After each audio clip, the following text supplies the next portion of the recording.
I was very young. I was like 11 when I got baptized, Okay. and it was through a devotions that Brother John took. And so I go to school, and then it's just a whole different world, right? Go to public school, there's sports, and the devil throws all those little vices out to catch your eye. I'm only 13 years old, and all of a sudden you're just, you look back and you realize you've gone so far. I remember Brother Danny said in the service, he said, and you know exactly what you have to go home and do. And that felt like he was speaking directly at me, like felt like no one else was there, he was just talking to me. The next camp that really impacted us was, I believe, when Brother Kyder Diggs first came here. Yep.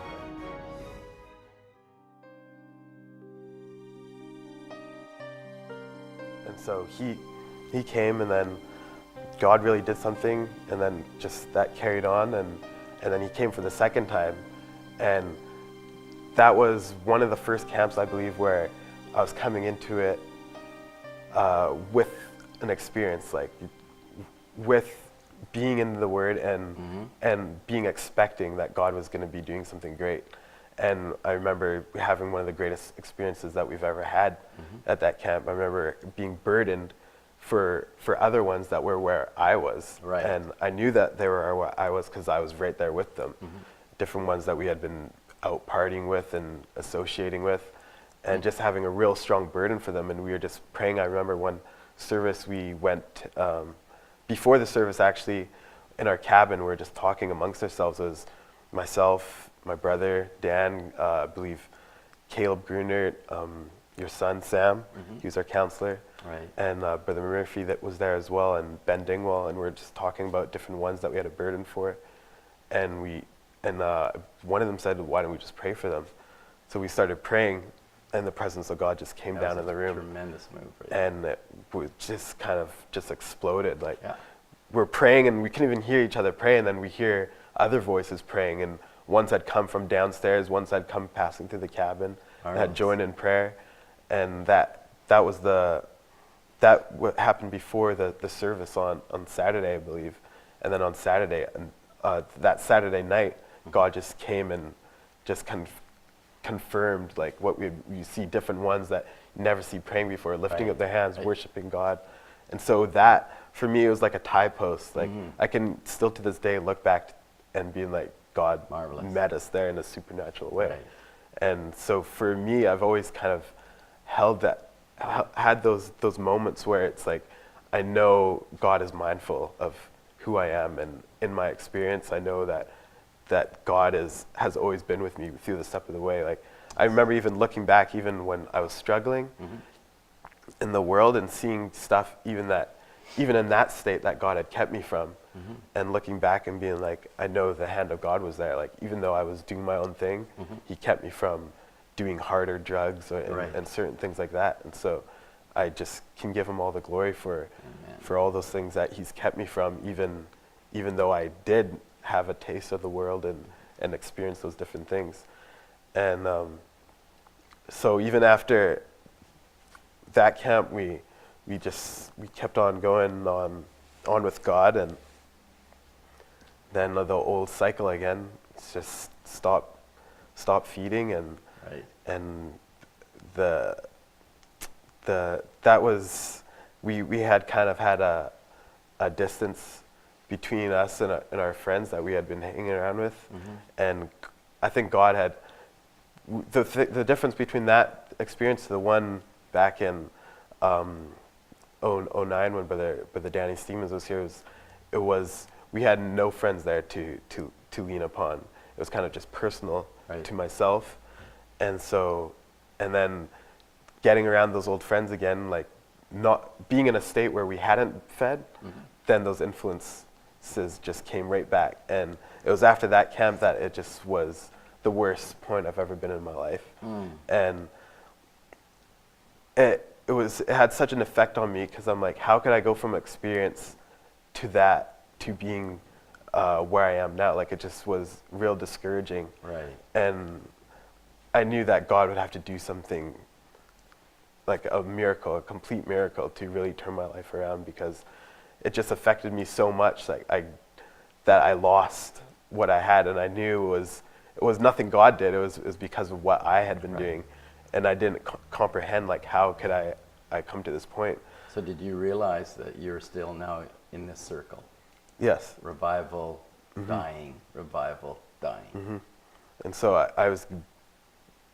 I wanted to not just be like on the fence anymore per se. Like I knew that I had a desire for that, but I knew in myself I couldn't, in my own ability I couldn't achieve that.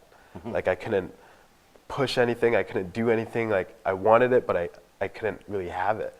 And so I kind of just was like, okay, I'm done. Like I'm not gonna even try. Like I'm not gonna sit in service. I'm not gonna try and muster anything. Like I'm just gonna sit and do whatever. Like just be kind of neutral. Wallpaper. Yeah, just sit there and I was kind of just a bump on the log. Right, And right.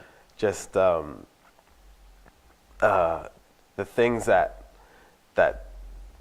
the level of that I went to, I never saw myself going there. Because even still, when I was before in the other times, I still had a respect per se to not, like I didn't want to influence others. Like I didn't want to be around others that I knew that were struggling. That like of the younger group, like I didn't want to ever see them. Like if I went out like to a party or anything, I didn't want to see them ever. Like I just didn't want them to see me in the state that I was and use it as kind of an excuse of like, well, he's doing it.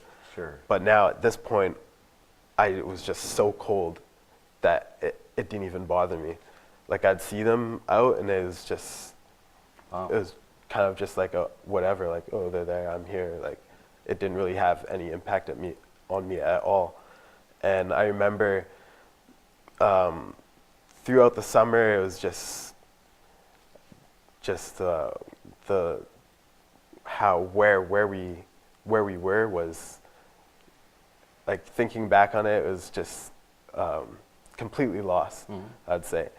And so I don't know at what point, but I just started having sleepless nights.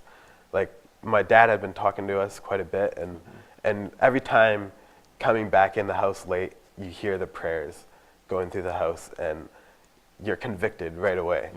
And you just go to bed and try to lie down and can't even close your eyes, can't even sleep, because you hear the burden, you hear the sorrow that you're putting your parents through. And it hurts, but at the same time, there was no room really for change. You couldn't change. Okay. And it hurt so bad knowing before like what they had gone through with my older siblings, and now that we were all involved in the world and seeing the impact it had on my parents, but them still being able to stand strong in their walk and still be able to keep a godly atmosphere in the home. And so I guess it might have been I started maturing and getting older, and you get to that point in your age where you really start to think things out. You really start to think, where am I going to be? Okay. Like if this continues to go on. And so for periods of weeks, sometimes I'd have like sleepless nights, and I'd just be battling within myself. Like it was just a battle in my mind continually, like, God, I need you, but I'm so far away, I don't know where to find you. And it was maybe on the surface looked the same old Gabe, smiling, whatever, and keeping that front on the surface, but deep down I was really just empty and really desiring for a move of God. And it was camp of 2012, and I was making every excuse in the book not to be at camp. I could have taken the schedule off work, but I purposely did not even try to, because I didn't want to be there. And so, and then there's other circumstances as well that prevented us from being there. And it was kind of, it was like, yes, it was an easy way out, that I didn't have to be in those presents. And I'm not sure how Dan went to the service, but I think my dad somehow got him to go to the service. And I remember him coming back, and he's like, God did something for me. He's like, I'm done. That was what, Brother Craig Boer? Yes. Right. And I remember just sitting there. I was in my room, and I didn't know what to say. I was just like, because like it was me, we did everything together. Me, Dan, and our friends. We were attached at the hip, and for me it was kind of more like, let's just. I was like, okay, God did something for him, but I'm here, and nothing has happened for me. So I'm not going to be influenced because of what happened to him. I'm just going to continue doing whatever, what I feel like I want to do, because I didn't want to be like, oh, God did something for Dan, so he must do something for me, or Right. I need to do something because God did something for Dan. But this whole time, God had been just brooding over my life, Sure. in a way that I really can't explain, and I started being more, I don't know, apologetic. Like I was apologizing to people that for the way I'd lived in front of them, and just started trying to making certain things right. But it was weird, because where I was at, I was like, I still want to go. I'm going to go as far as I can, because I don't want it to be any bit of emotion. Right. Like I didn't want it to be an emotional experience. I was just like, I'm going to go black versus white, and just not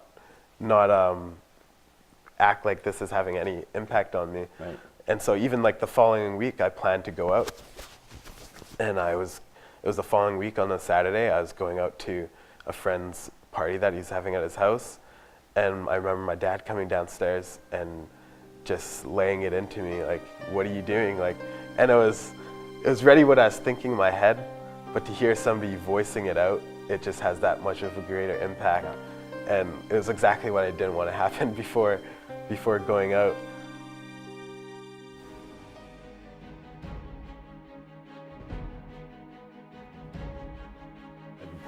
For me, I was just saying, God, like, you see my life, you see where I'm at, and you see the desire that I have. I want to live for you, but I can't do it in myself. I can see myself just standing there, and I remember just standing there, just holding the pew in front of me, and just that inner struggle again, just wanting to go up and just surrender all, at the same time being like the devil saying, oh, this is an easy way out. A lot of times I'd be walking to work every day, and so every day was just the message, just plugged into the message, and continually just being washed and seeing different things drop away. And so that was in the back of my head, and it was kind of just like, oh, that'd be funny if on my way from work I'm just walking up 60th, and Brother Tom's pulling out of the church, I can jump in with him. But it was kind of just one of those random thoughts that I just would never think would happen.